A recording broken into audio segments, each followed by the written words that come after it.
Hello friends, हाजिर हूँ मैं आपके सामने अपने एक नई वीडियो के साथ। तो इस वीडियो में मैं जो भी भारत और चीन के सीमा पर अरुणाचल प्रदेश के तवांग में जो सैनिकों के बीच झड़प हुई है तो उसको लेकर मेरा ये लोकगीत है।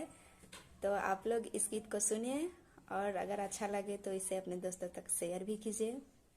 इससे मेरे चैनल को प्रमोट करने में सहयोग मिलेगा और इसके लिए मैं आप सबकी हमेशा आभारी रहूँगी।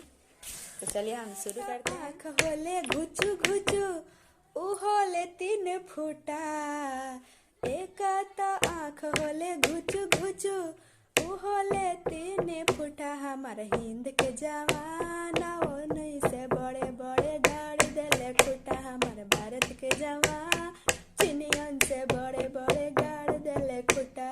एक आँख बाटे घुचू घुचू ऊ होले 3 फुटा। हमारे भारत के जवान चिनियन से बड़े बड़े गाड़े ले खुटा।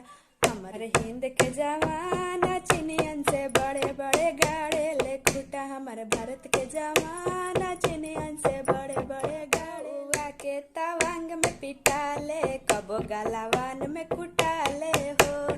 कबो के तवांग में पिटा ले, कबो गलावान में कुटा ले हो। चाहे तवांग हो के चाहे गलावान हो, पीठा दिखाई के जाले हो। चाहे तवांग हो के चाहे गलावान हो, पीठा दिखाई के जाले हो।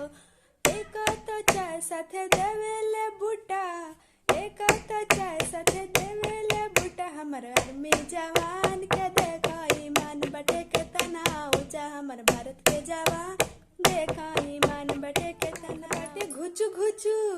एक आँख बाटे घुचू घुचू ऊ होले 3 फुटा। एक आँख बाटे घुचू घुचू ओ होले 3 फुटा। हमार भारत के जवान चिनियन से बड़े बड़े गाड़े ले खुटा। हमार इंडियन जवान चिनियन से बड़े बड़े गाड़े ले खुटा। मेरे चैनल मुंडन भाभी को सब्सक्राइब कीजिए।